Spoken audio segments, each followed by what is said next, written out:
Hey guys, Clever but Disturbing back here with more Spyro the Dragon. We're back here in the Peacekeeper's land, blah.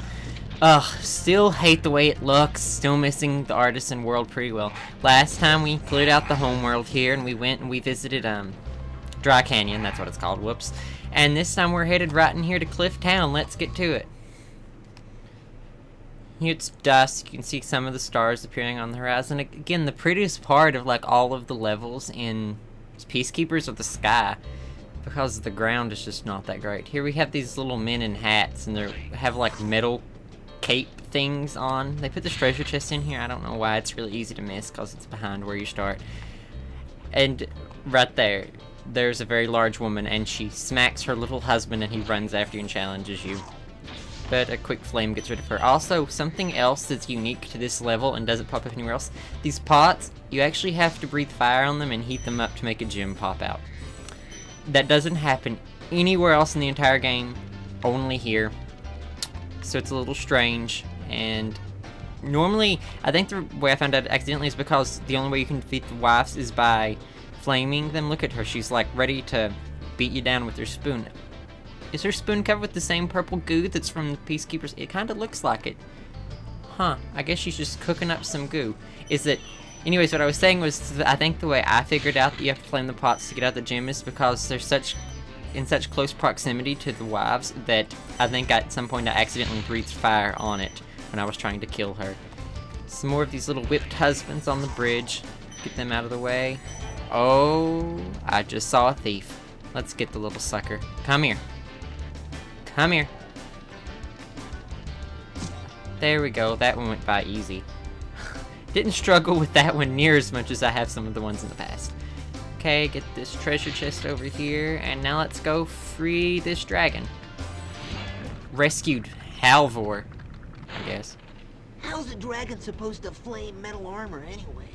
Remember, Spyro, flame won't harm metal, but charging with your horns, that should do the trick. Apparently, in this level, they just decided they needed to remind us that you can't flame metal. I would think that the Dark Hollow level kind of, stuck that into our heads, but apparently they thought that they should reinforce it just a little bit. Okay, some gems over here right next to the very edge. More purple goo, just like in the home world. I guess, like the wives, I guess they're too lazy to cook anything at all, so they just go and scoop up some goo out of the river and boil it in a pot.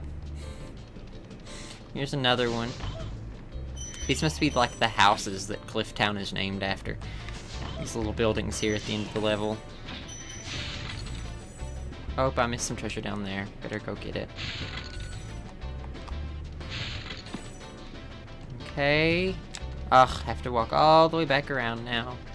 I should have waited. After you get up there to a certain point, a vortex appears. I should have probably got the vortex to appear and then jumped down and got those. But, oh well. It's not that much trouble, I guess.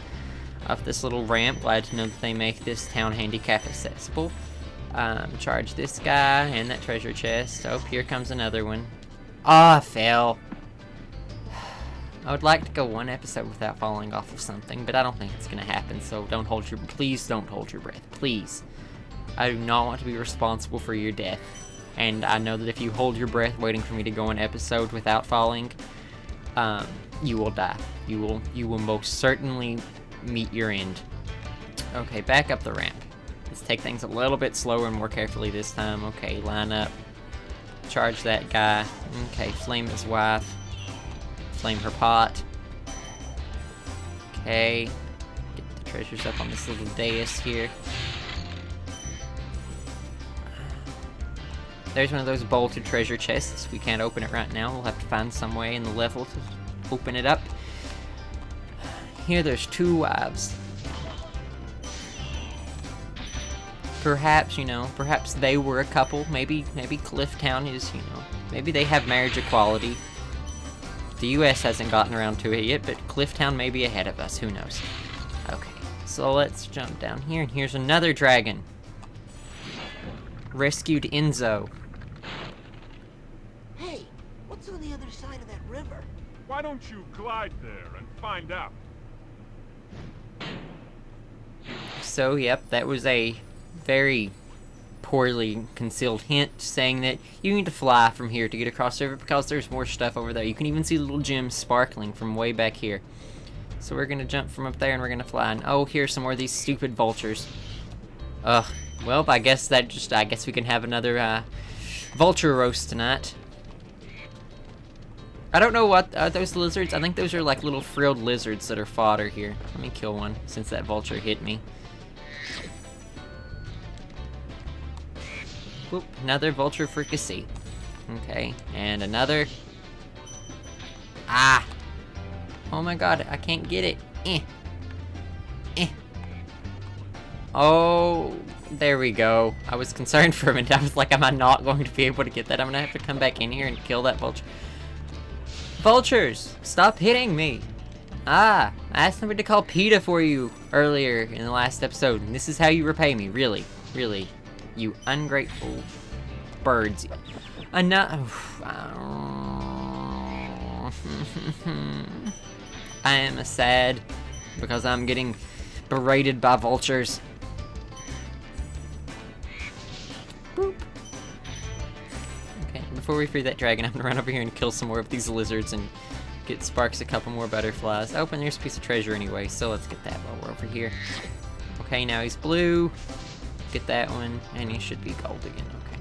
Now we can go and free the dragon, now that Sparks is all healed up. So here we go. Rescued Marco. You've reached the highest point in Clifftown. You can get to almost anywhere from here. If I were you, I'd use that whirlwind there. So yeah, now that we're up here, there's this whirlwind that appears right here beside of us, so that we can come up here and fly to any point in the level over and over again, which you need to do to get these gems that are up here on top of the houses. Because I know if I had treasure, I would definitely, you know, store it on my roof, because that makes all the sense in the world, all of it, all the sense.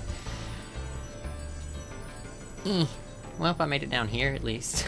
Even though I didn't make it where I was trying to go to, at least it bounced me somewhere where I could get up. So there's that.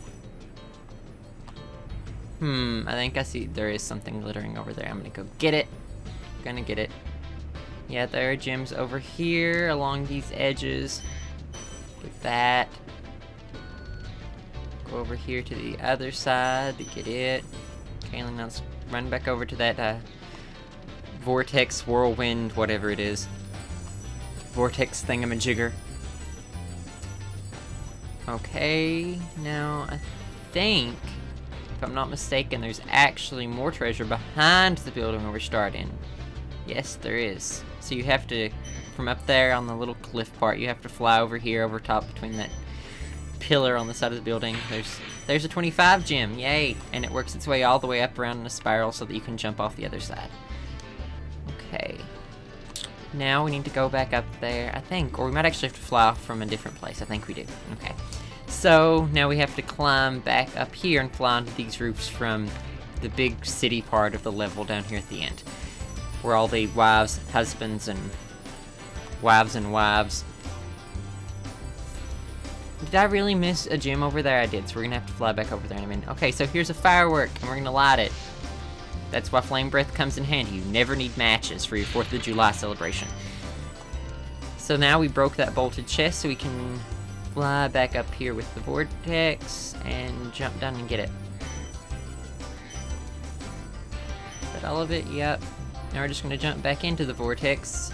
He falls and then it catches him, and he turned like he went clockwise and then counterclockwise. It's like all kinds. Okay.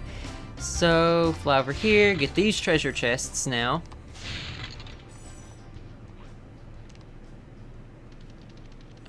Get these gems over here, and I think I saw another treasure chest over here behind the building. The treasure is so, like, scattered everywhere in this level. It takes a while just to collect the treasure in this level, more so than it does with some of the others. Was there something? I think that was just a lizard I saw. Yeah, it was. Okay. So down here, there's a couple gems, and is this gonna be it? Yes, I think it is. Yep, we have got 400 out of 400 treasure, a dragon egg, and 3 out of 3 dragons. Okay, so now we're just gonna head to the return home vortex thingamajigger, and we will be on our way. Fly, Spyro, fly. Am I gonna make it up there? I am. Okay. Run over here and jump into this vortex thingamajigger. And finally we get to jump into the bright, shiny gold vortex thingamajigger. I'm gonna stop calling them vortex thingamajiggers now because I'm starting to annoy myself at this point. And that's never a good sign. So there we go, just got 400 more treasure, and now we can head on to the next level here in Peacekeepers, which is, actually it's a lot different from the ones we've been to so far. And it's down here in this little hole in the ground at the Ice Cavern. There's an ice level in a desert world, I guess. Well, I mean, caves sort of have a consistent temperature, so I guess if it was deep enough underground, you know, it could probably be icy, maybe. I don't know. I may be grasping at straws on the game's behalf here.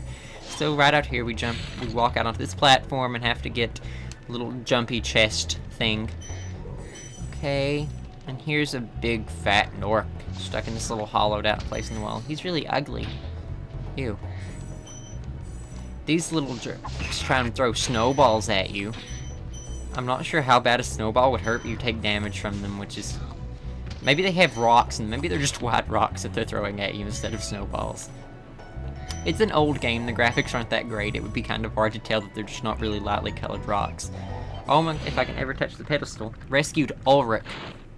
A word of caution, little one. Wait until you grow big. Like me. Before charging those large enemies. Again, just another reminder of something that we should have already been told by now, which is, you know, flame big things, charge small ones, if they're wearing metal. If they're not wearing metal, do whatever you want to them. But that one wasn't wearing armor, so we charged it. Well, we could have flamed it too. I think I just did the wrong thing to prove my point. But, oh well, I'm just gonna roll with it. So I totally meant to do that, and if you don't understand why, then you haven't been paying enough attention. Okay, get those gems and run over here. Another big, burly, ugly Nork. The fodder in this level are bats, and they just squeak a lot. And they kind of like fly down and follow you around, even when you don't need them to. But I mean, it comes in handy. I would rather them be there than, you know, you not be able to get them when you did need them. I would rather them be there all the time. Okay, get that one. And here is a safe that we don't have the key to yet. Oh, I see gems down here on this little platform, and what is that? It's the key! Use triangle to fall down. If I hadn't have used triangle, we probably would have flew right on by and fell into the abyss that is below us. It's a pretty lavender-colored abyss, but you would still die, so, you know, you don't really want that. Another big early. I think I tried to combine the word burly and ugly, and it came out early just then. Big ugly Nork. Another one. I really don't like those Norks. I like the color they are, but I don't like their faces. They have like these weird bulldog-esque faces. Okay, free this dragon. Rescued Andor. Thank you for releasing me. The ones that just say thank you for releasing me are so boring. It's like you've been trapped in crystal for a couple days, now you don't have anything more to say than thank you for releasing me. Like, if I wasn't able to talk for a series of days, like, you better bet I would have a lot to say when I got freed. And also, I would be wanting to beat up whoever did it to me, but these dragons are just completely content to let Spyro do all the heavy lifting and go fight nasty Nork. They'll just disappear. Now, I think there's a dragon. Let me actually go free the dragon, and he will tell us about that enemy, and then I'll come back and kill it. Never mind, I'll just kill it now. I don't have the patience. Anyways, you see that they're big and they're wearing metal armor? Well, a dragon that we didn't free yet, who I'm going to free in just a minute, tells you that if enemies that are wearing metal armor in the ice caverns, it makes them very slippery. So what you do is you charge them, and they actually fall off the level, and you get their gem. It's handy that the gems pop back up. It would really irritating if like the gem fell all the way down with them and then you couldn't get it. Then I don't know how you would actually be able to complete the level because there's no other way to kill those other than throwing them off the cliff. Here's the dragon. Rescued Todor. Psst. Spyro. Some big Norks up ahead are wearing armor. And in the ice cave, armor can make their feet very slippery.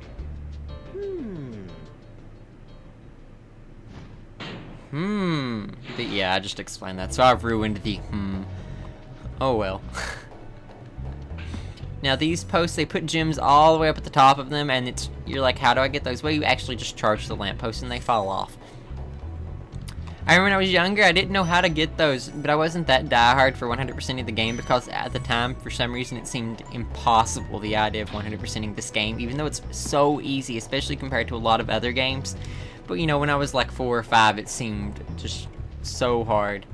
And I remember asking my mother, like, how do I get those? And she just told me that she would just leave them because there was probably a trap to make you fall in, so I did. Now I know better. You can just charge the posts and they fall right off. No need to leave them behind. And there's our safe. Get some nice gems out of there, and we're going to take the same shortcut we took earlier to get the key and just fly down here onto this little platform and fall, and then fly on over here. Run over here and get that. More treasure. Ah, we snuck up on you from behind. You couldn't hit us with one of your snowballs or lightly colored rocks. Still undecided about which they actually are. Because, I mean, you would think a snowball would just, like, break and bounce off. You wouldn't cause that much trouble. But a rock, on the other hand, that would... Especially, I mean, think about it. The Norks we saw on the last level, I don't think we ever got hit by one. But, I mean, we would have taken 1 point of damage if we would have got shot by their elephant gun. I highly doubt a snowball would do as much damage to a person as an elephant gun. I mean, there's a bit of a difference there, don't you think, between a snowball and an elephant gun? Here's some more of these slippery-footed Norks. Just charge him and he falls right off. And we take his gem. Haha, we shove you in a cannon and we take... A canyon, and we take your money. It would be lovely if I could actually, you know, speak. That would be amazing. I don't know why all of a sudden in this area they have, like, these skis on when they didn't need them for the whole first half of the level. I don't know why exactly that accomplishes. Now this one you actually have to charge twice before he falls off because he's smart enough to stay a little bit away back from the edge. He isn't, however, smart enough that after you charge him the first time to walk forward again so that he's still far away from the edge. He just stands there and waits for you to hit him a second time. Okay, get him out of the way with his ugly browns. I don't know why. Speaking of skis, I hate skiing. Like, my high school used to take a ski trip every year. I think there was one year that I was there that we didn't get to go for whatever reason it was. But anyways, I went twice. And I hated it. And my junior year of high school, like, I just didn't go. I scheduled a dentist appointment on the day that I was supposed to go on the ski trip, so I had an excuse not to go because it was supposed to be mandatory and whatnot. But I was just like, I don't want to go. And so I already had a dentist appointment like that month. I just sort of, you know, rescheduled it so that it just happened to fall on the day of the ski trip. Because I hate skiing. Like, I don't know, it's just not fun at all. I just feel like I'm about to die all the time, and I don't really enjoy that feeling. And it just, no thank you. Like, I would rather just stay at home. I would rather have a day off of school and just do nothing than go skiing. It took me like 8 tries to flame that Nork, but I finally did it. So yeah. Like, the first year I had never gone, and so I was all excited for it. Let's get this dragon first. Rescued Ragnar. You've done well, Spyro. Some dragons thought you weren't ready, but I knew they were wrong. I'm ready, all right. Ready for what? Anyways, what I was saying was, like, the first year, my freshman year, I was all excited for it because I didn't know, and I didn't know I hated skiing at the time because I've never been, and so I was like, yeah, skiing! And I used to be really obsessed with doing things that made me feel like, you know, sort of upper class, and skiing's just one of those things you always, you know, hear about rich people doing, like, in Aspen and stuff, so it's like, I'm gonna be skiing, I'm gonna be all classy, and people are gonna be jealous. Rescued Asher. Thank you for releasing me. There's another boring one that just says thank you for releasing me. And then, anyways, what I was saying was, and then my sophomore year, I actually had a girlfriend. LOL. And I was excited to get to spend time with her. And so, but then my junior year, I was like, no. I was like, no, thank you. I will stay at home and go to the dentist. I actually don't mind the dentist that much, anyways. I used my dentist appointments all the time in high school. Like, in high school, I also had art history, and I hated art history. Because, like, my teacher was, like, 80. Like, I looked any day for her to just give out, like, a big cough and just collapse into a pile of dust on the ground. Do we have everything in this level? There were some 1-ups out there, yeah. But I don't think I'm going to go to the trouble of getting them because we have 14 lives. I don't think we need them. But yeah, I look any day for her to just give a couple coughs and just like collapse in a pile of dust on the ground. And so I used to also schedule dentist appointments on days when I had art history so I could miss it. So I use my dentist appointment for ulterior motives a lot. Anyways, I think that those are the only 2 levels we're going to have time for today, but next time we'll be off to challenge the boss. I'll even show you where his world is at. It's right over here.